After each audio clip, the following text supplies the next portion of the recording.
بسم اللہ الرحمن الرحیم۔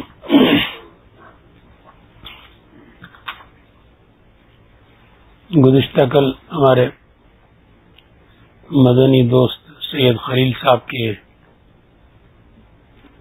تایا جان عقیل احمد صاحب، سید عقیل احمد صاحب مدنی کے متعلق عرض کیا تھا کہ وہ اپنی نماز کا لطف بتا رہے تھے کہ جی چاہتا ہے کہ سجدے سے سر ہی نہ اٹھائیں، 300 400 500 سال تک سجدے میں پڑے رہیں۔ تو یہ چیزیں حق تعالی شانہ سے مانگنے کی ہیں۔ ہم لوگ تو اپنی دنیاوی ضروریات بے شک وہ بھی مانگنی چاہیے، لیکن اس سے آگے نکلتے ہی نہیں۔ جنہوں نے اس کو مانگا تو جتنا انہوں نے مانگا اس سے کئی گنا المضاعف کر کے حق تعالی شانہ عطا فرماتے ہیں۔ ہم نے ہمارے ناظم صاحب حضرت مولانا اسد اللہ صاحب رحمۃ اللہ علیہ کو دیکھا کہ اذان کے ساتھ مسجد میں پہنچ گئے اور اس وقت سے نفلیں پڑھنا شروع کرتے، جس طرح ہم لوگ پڑھتے ہیں اسی طرح۔ تو ہر نماز سے پہلے اور اس کے بعد کی ملا کر کم از کم 20 سے زیادہ نفلیں ہوتی ہوں گی ان کی۔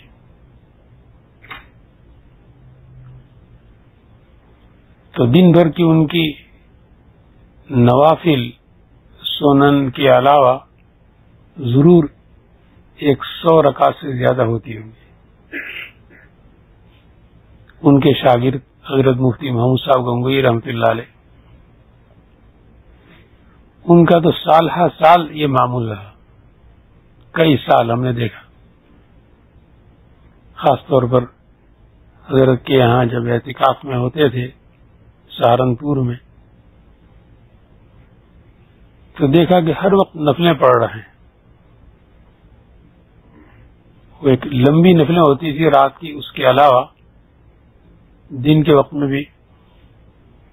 تو ان کا کئی سال تک یہ معمول رہا کہ جو اشراق، چاشت، اوابین، تہجد، ان مسنون نمازوں کو چھوڑ کر کے صرف مجرد ان کی نوافل کا معمول کئی سال تک روزانہ 100 رکعت کا رہا، روز 100 رکعت۔ ان کو اس میں کتنا لطف آتا ہوگا، اور اسی نے ان کو کہاں سے کہاں پہنچایا کہ ہندوستان سے باہر کسی ملک میں وہ تشریف لے گئے تو وہاں ایک صاحب ملے اور کہنے لگے کہ مجھے میرے والد صاحب نے بھیجا ہے کہ مفتی محمود صاحب جو اس وقت قطب وقت ہیں وہ تشریف لا رہے ہیں، تو جا کر ان کا استقبال کرو اور ان کو دعوت دو۔ اور یہ کون؟ ایک مجذوب بزرگ تھے۔ صوفیاء کے یہاں مختلف اعتبارات سے مختلف تقسیمیں ہیں اولیاء اللہ کی۔ ایک تقسیم یہ ہے کہ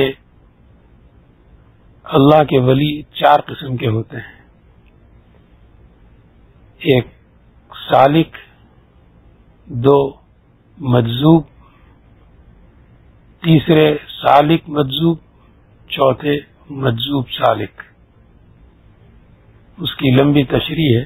تو یہ جو بزرگ تھے جنہوں نے بیٹے کو بھیجا تھا، تو یہ کچھ مجذوب صفت تھے۔ ان کا بڑا عجیب قصہ ہے۔ وہ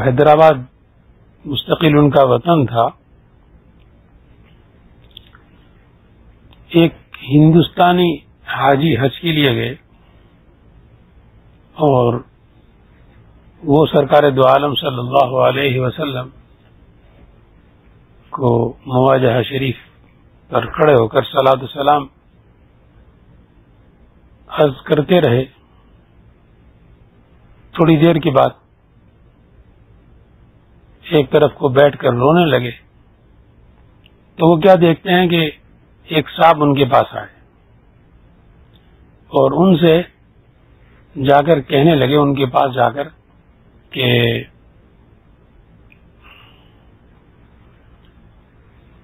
تمہیں زیادہ افسوس نہیں کرنا چاہیے، سرکار دو عالم صلی اللہ علیہ وسلم کو تمہارا سلام پہنچ گیا، آپ صلی اللہ علیہ وسلم نے بھی تمہیں سلام فرمایا ہے. تو انہوں نے، وہ تو اپنے حال میں تھے، رو رہے تھے، انہوں نے آنکھیں کھولی، ان سے پوچھا کہ تم کون؟ تو انہوں نے اپنا نام بتایا. آپ کہاں سے؟ تو انہوں نے حیدرآباد کا اپنا پتہ بتایا اور پھر مجمع میں گل مل گئے. انہوں نے تلاش بھی کیا، دیکھنے کی کوشش کی کہ ذرا اور تفصیل سے پوچھیں کہ یہ کون بزرگ ہیں، لیکن ان کو پھر تلاش کرتے رہے اس لیے کہ اور ان کپڑوں میں اور یہ شکل و صورت، مگر ملاقات نہیں ہو سکی. تو چونکہ ان کو باقاعدہ نام اور پتہ بتایا تھا تو وہ ہندوستانی حاجی جب ہندوستان واپس پہنچے تو اپنے علاقے سے سفر کر کے حیدرآباد گئے اور حیدرآباد جو پتہ انہوں نے بتایا تھا اس پتے پر پہنچے تو پتہ بالکل صحیح تھا، نام بھی صحیح تھا. وہاں پہنچ کر لوگوں سے پوچھا تو لوگوں نے کہا کہ وہ تو ایک پاگل آدمی ہے، تم کس کو پوچھ رہے ہو؟ یہ نام بالکل صحیح ہے، یہی رہتے ہیں، مگر وہ تو پاگل ہیں. کہا کہ نہیں، مجھے ان سے ملنا ہے. کہا تم اچھے شریف آدمی معلوم ہوتے ہو، تم ان سے مل کر کیا کرو گے؟ تو انہوں نے کہا، اصرار کیا کہ نہیں مجھے ان سے ملنا ہے. تو انہوں نے کہا وہ تو جیل خانے میں پڑے ہوئے ہیں. تو یہ مستقل اپنے یہاں سے سفر کر کے حیدرآباد گئے تھے تو وہ جیل کا پتہ معلوم کر کے جیل پہنچے. ادھر یہ پہنچ رہے ہیں، جیل کے دروازے پر یہ پہنچے تو اندر سے وہ مجذوب جو فوجی جیل خانے کے افسر ہیں ان پر متعین کوٹڑیوں پر، ان میں سے کسی ایک سے کہتے ہیں کہ ذرا بھائی میری مدد کرو، میرے ایک مہمان وہاں گیٹ پر کھڑے ہوئے ہیں، مجھ سے ملنے کے لیے آئے ہیں، ذرا ان کو میرے پاس لے کر آؤ. تو ادھر سے وہ افسر گیٹ پر پہنچا تو دیکھا کہ سچ مچ جس طرح انہوں نے بھیجا کہ کوئی مہمان آئے ہیں انہی کو پوچھ رہے ہیں. تو وہاں گیٹ پر متعین افسران سے، ہندوستان میں تو سب کچھ ہو جاتا ہے، وہاں نہ کسی درخواست کی ضرورت نہ. تو وہ ان کو، مہمان کو اندر لے گئے تو دیکھا کہ واقعی جس طرح لوگوں نے بتایا تھا کہ وہ بدحال ہیں، لباس ان کا ٹھکانے کا نہیں اور جیل خانے کی کوٹڑی میں پڑے ہوئے ہیں. تو رستے میں چلتے چلتے وہ جیل خانے کے افسر سے وہ حاجی پوچھتے ہیں اور وہ افسر بھی ان سے پوچھنے لگے کہ آپ کو ان سے کیا تعلق، آپ تو کوئی اچھے بھلے آدمی معلوم ہوتے ہو. تو انہوں نے کہا کہ نہیں مجھے ان سے کام ہے. تو انہوں نے پوچھا ان سے کہ یہ کب سے یہاں ہے؟ تو انہوں نے بتایا اتنے سالوں سے یہ جیل میں ہے یہاں. تو ان کو اور بھی تعجب ہوا، دل میں تھوڑا تردد ہوا کہ کہیں نام کی موافقت تو نہیں ہوگی، ایک ہی نام کے آدمی، کہیں میں غلط جگہ تو نہیں جا رہا ہوں. لیکن جب ان کی کوٹری پر پہنچے اور شکل و صورت دیکھی تو وہی جو مدینہ طیبہ میں جنہوں نے آ کر آپ صلی اللہ علیہ وسلم کی طرف سے سلام پہنچایا تھا اور تسلی دی تھی.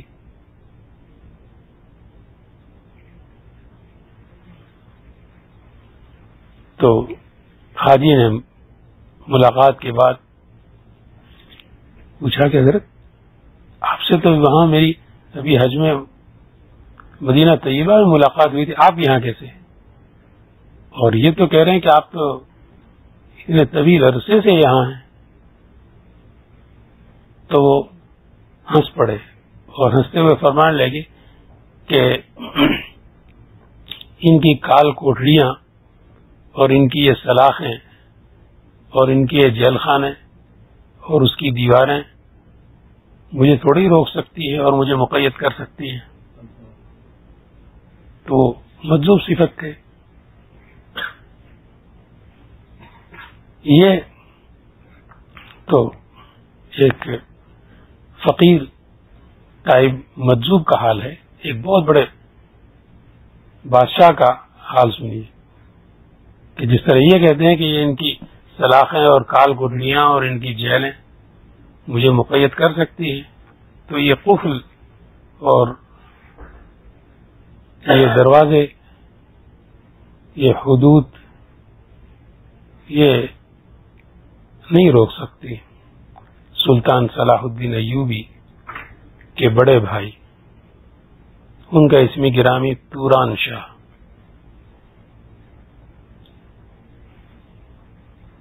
چونکہ بہت بڑا ان کا تاریخ میں تذکرہ اور بہت بڑے انسان، اس لیے ہمارے یہاں بھی ایران توران کی باتیں مشہور ہیں. اتنی زیادہ ان کی کہانیاں ہوتی تھی کہ وہ ضرب المثل ہو گئے. وہ توران، ایران توران. تو یہ علاقے فتح کرتے ہوئے جب یمن کو فتح کرنے کے لیے وہاں باطنی شیعوں کی حکومت تھی، یعنی یہ شیعہ تو غنیمت ہیں، بہت اچھے. کچھ لوگ تو انہیں کہتے ہیں کہ مسلمان نہیں، ہم کہتے ہیں کہ نہیں یہ بھی مسلمان ہیں. تو وہ باطنی فرقے کی حکومت تھی یمن پر، تو اس کو فتح کرنے کے لیے ان کا یہ سفر تھا. تو اسی سفر میں یہاں سے گزرے حجاز مقدس سے، تو مکہ مکرمہ حاضر ہوئے. جب ان کا اس وقت ڈنکا بج رہا تھا پوری دنیا میں، ایک دبدبہ، رعب، شان و شوکت ان کی، دل ہل جاتے تھے سلاطین جن کا نام سن کر.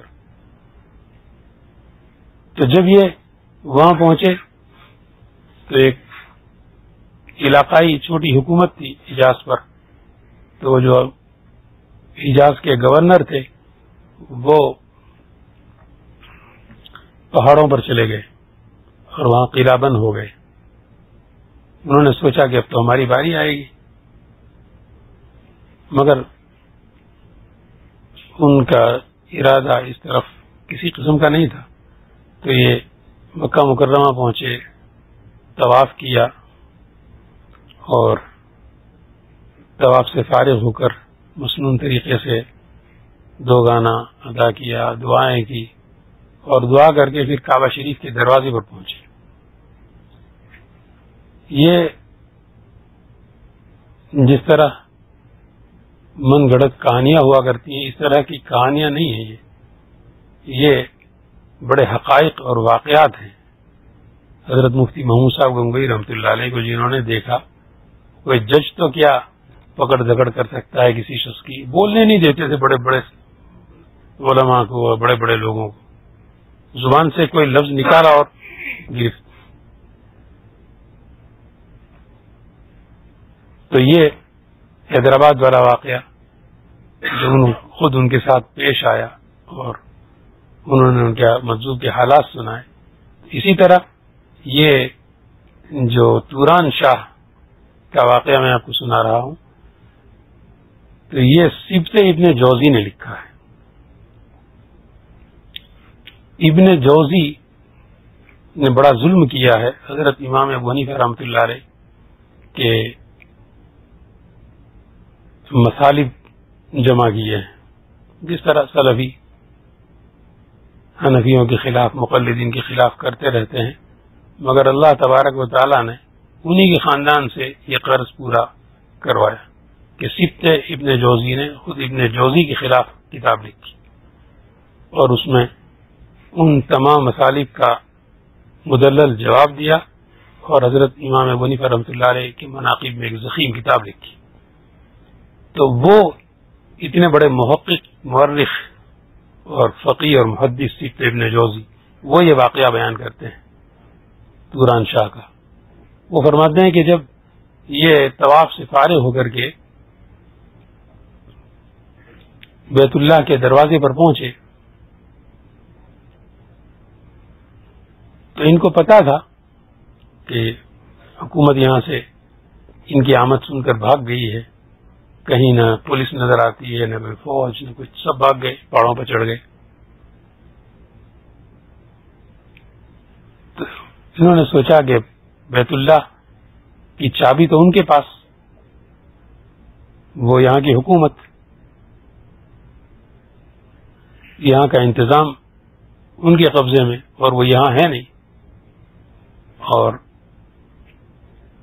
اب کعبہ شریف کے اندر جانے کی تمنا بھی ہے،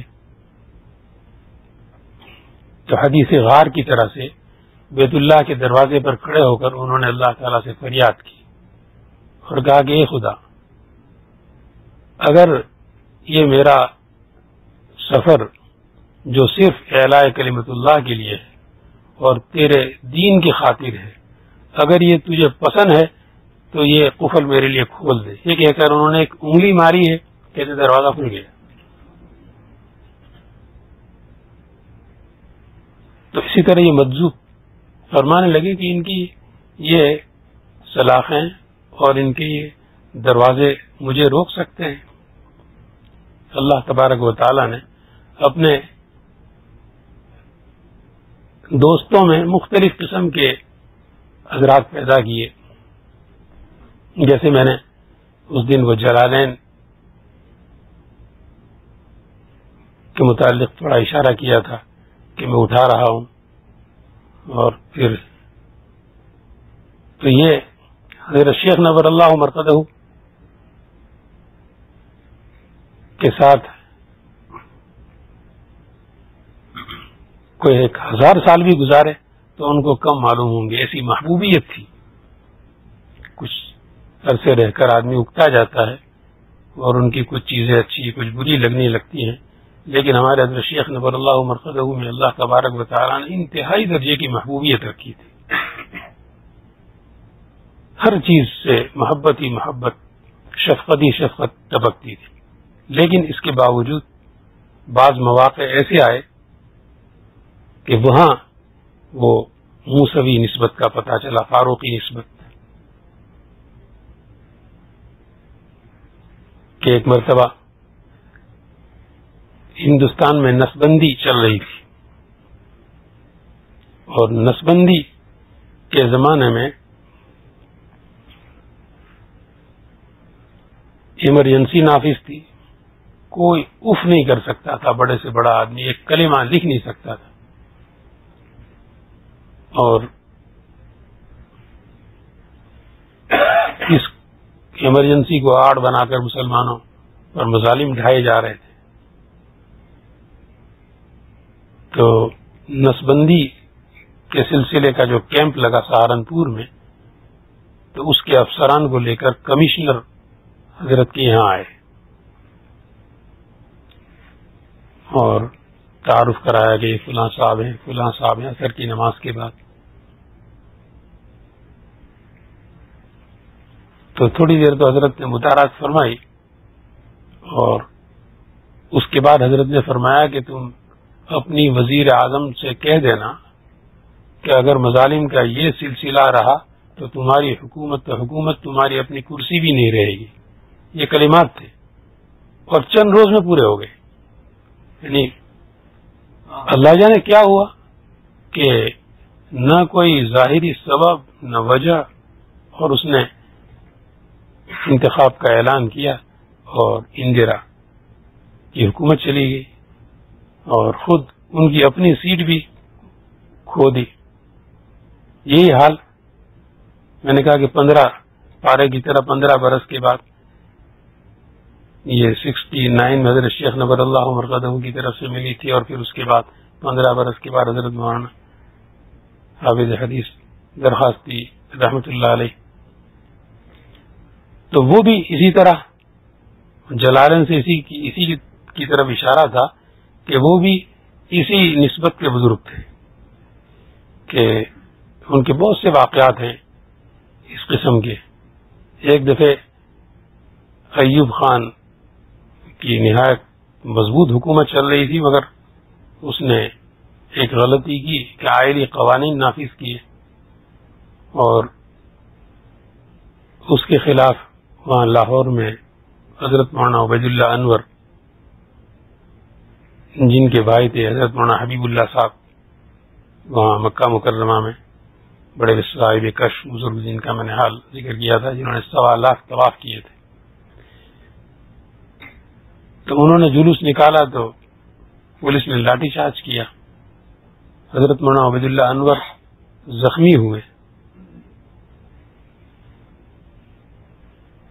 تو اسی یہ چیزیں اخبارات میں پڑھتے رہتے تھے. تو اسی ہفتے وہاں سہارنپور میں نے خواب دیکھا کہ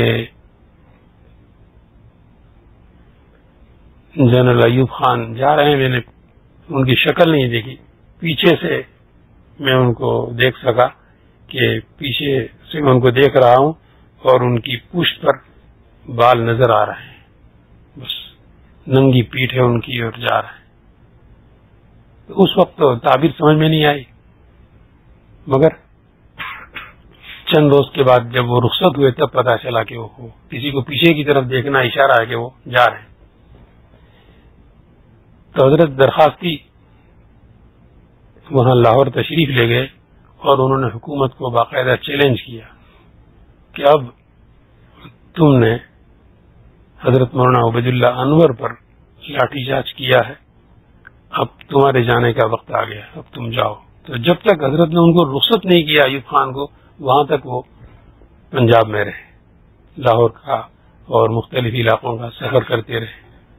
تو حضرت شیخ نور اللہ مرقدہ کی طرح سے جب انہیں بھی جلال آتا تھا تو یہ اولیاء اللہ سالک مجذوب مختلف قسم کے ہوتے ہیں. حضرت مفتی محمود صاحب رحمۃ اللہ علیہ کی نماز کا حال میں تو بیان کر رہا تھا کہ حضرت مفتی محمود صاحب رحمۃ اللہ علیہ کو ہم نے دیکھا کہ کئی سال سے ان کا معمول تھا کہ سنن نمازوں کو چھوڑ کر کے صرف مجرد ان کی اپنی نوافل 100 رکعت، یہ حضرت امام ابو حنیفہ رحمۃ اللہ علیہ کا اتباع تھا کہ ان کا ہی معمول تھا کہ روزانہ 100 نوافل پڑھا کرتے تھے.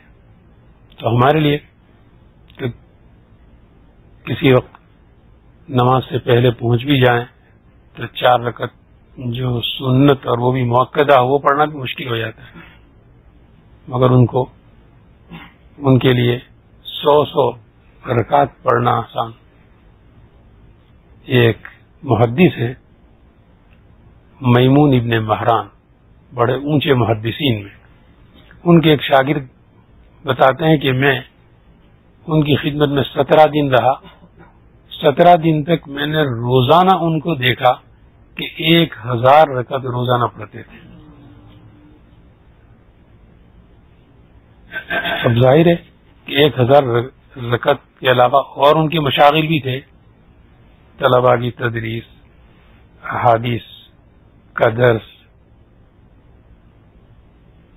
ان تمام اپنے مشاغل کے ساتھ 1000 رکعت وہ پڑھا کرتے تھے. اور یہ ہر طرح کے لوگ اللہ تبارک و تعالیٰ نے دنیا میں پیدا کیے تاکہ انسانوں پر یہ حجت قائم ہو کہ نہ کرنے والے کے لیے نہ وقت کی وجہ سے کوئی تنگی پیش آ سکتی ہے. بعض حضرات کی عبادات دیکھ کر ان کے دینی کاموں کو دیکھ کر ہم حساب لگانا چاہیں کمپیوٹر کے ذریعے، حساب کے ذریعے، تو حساب نہیں لگ سکتا. یہ ایک خرق عادت اور ان کی کرامت کے طور پر یہ آل سعود کی حکومت قائم ہونے تک کعبہ شریف میں حرم مکی میں 4 مصلے ہوا کرتے تھے. چاروں فقہ کے ماننے والے الگ الگ نماز پڑھا کرتے تھے. حنفیوں کا مصلی حتیم کے بالکل وسط میں جو میزاب رحمت اس کے بالکل سامنے حنفیوں کا مصلی تھا، اور زمزم کے کنویں پر مالکی مصلی ہوا کرتا تھا، اور اس کے بالمقابل سامنے شافعی مصلی، اور اس کے الٹے ہاتھ پر حجر اسود رکن یمانی کے درمیان حنابلہ کا. تو یہ مبارک علی طباخ حنبلی مصلی پر 40 برس امام رہے، مگر شاید کوئی واقعہ پیش آیا ہوگا یا انہوں نے حق تعالی شانہ سے کوئی عہد کیا ہوگا، کوئی نظر مانی ہوگی، جیسا حضرت مولانا حبیب اللہ صاحب نے نظر مانی تھی کہ مجھے یہاں کی اقامت مل جائے حرمین کی تو میں 1.25 لاکھ طواف کروں گا. تو یہ شیخ مبارک علی طباخ کا معمول تھا. 40 برس رہے امام حنبلی مصلی پر، اور 40 برس تک روزانہ عمرہ کرتے تھے. کہتے ہیں کبھی ان کا عمرہ ناغانی ہوتا تھا.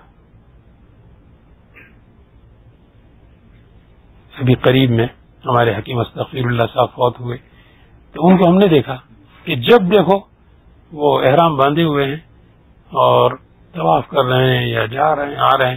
روزانہ ان کا معمول تھا 7-8 عمرے کرتے تھے. اور ہمارے قافلے میں دارالعلوم کے قافلے میں ساتھی بہت سارے ایسے ہوتے تھے جو 2 یا کوئی 3 بھی عمرے کر لیتے تھے. تو کرنے والوں کے لیے کرنا بہت آسان، بس دل میں ایک تمنا اور تڑپ ہونی چاہیے کرنے کی، اور کرنے کے لیے کرنے والوں نے کس طرح کیا اس کو ہم سوچ بھی نہیں سکتے. سرکار دو عالم صلی اللہ علیہ وسلم کے لاڈلے حضرت حسین بن علی رضی اللہ تعالیٰ عنہ، ان سے بہتر دنیا میں نازک جوان کون ہو سکتا ہے کہ سرکار دو عالم صلی اللہ علیہ وسلم جن کو پھول فرمایا کرتے تھے کہ جنتی پھول ہیں، اور آپ صلی اللہ علیہ وسلم کے وصال کے بعد خلفائے اربعہ نے ان کی کس قدر تعظیم و تکریم کی، بیان سے باہر.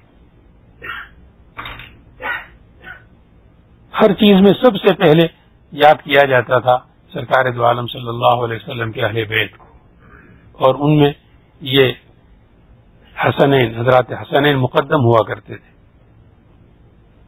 ان سب کے باوجود حضرت حسین رضی اللہ تعالیٰ عنہ کا معمول تھا کہ ہر سال حج فرماتے تھے، اور حضرت عمر فاروق رضی اللہ تعالیٰ عنہ کے دور سے لے کر ان کی شہادت تک تو مال و دولت اور مال اور اسباب کی انتہائی درجے کی فراوانی تھی. جس طرح کا مال و اسباب شاہی اموال آتے تھے مدینہ طیبہ میں، ان سب کے باوجود ان کا معمول تھا کہ ہر سال حج کرتے تھے اور مدینہ منورہ سے پیدل حج کو جاتے تھے. اب آپ سوچیں کہ حضرت حسین رضی اللہ تعالیٰ عنہ، ابھی ہم لوگ یہاں سے حج کے لیے جاتے ہیں، اگر کسی قافلے کے متعلق مشورے میں یہ طے ہو رہا ہو کہ ہم مکہ مکرمہ سے مینا مزدلفہ عرفات پیدل جائیں گے، تو ساتھی ناراض ہو جاتے ہیں، کہہ رہے ہیں کہ بسوں کا انتظام کیوں نہیں کر سکتے، 2-3 میل کی مسافت نہیں چل پاتے. اور یہ 50 برس 50 حج لکھے ہیں حضرت، 25 حج لکھے ہیں حضرت حسین رضی اللہ تعالیٰ عنہ کے کہ جو انہوں نے مدینہ منورہ سے پیدل کیے. تو 25 حج الگ الگ موسم میں آئے ہوں گے، سردی میں بھی آئے ہوں گے، گرمی میں بھی آئے ہوں گے، اور وہاں کی گرمی علمان الحبیز، اور وہ بھی اس زمانے کا مدینہ طیبہ سے لے کر مکہ مکرمہ کا سفر.